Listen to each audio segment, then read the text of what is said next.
ఈ తరో ఎంక్వైరీ జరగాల్సిన అవసరం ఉంది.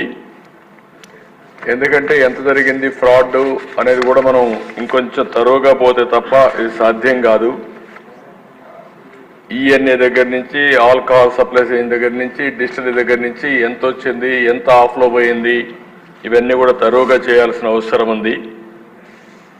అందుకనే 5 సంవత్సరాలు లక్షల కోట్ల రూపాయలు నగదు అమ్మకాలు జరిగాయంటే అది కూడా సొంత డిస్టిలరీస్ పెట్టుకొని చేశారంటే ఇది చాలా భయంకరమైన పెద్ద స్కామ్ ఇది. ఇవన్నీ కూడా మనం చూసినప్పుడు నాన్ డ్యూటీ పెయిడ్ లిక్కర్ ఎంత పోయింది అవన్నీ ఉన్నాయి. ఫైనల్గా వాస్తవాలన్నీ బయట రావాలి. అందుకనే ఈ ప్రభుత్వం దీన్ని సిబిసిఐడి ఎంక్వైరీకి ఇస్తూ అదే సమయంలో దీన్ని అవసరమైతే ఈడీ సపోర్ట్ కూడా తీసుకోవడానికి పెద్ద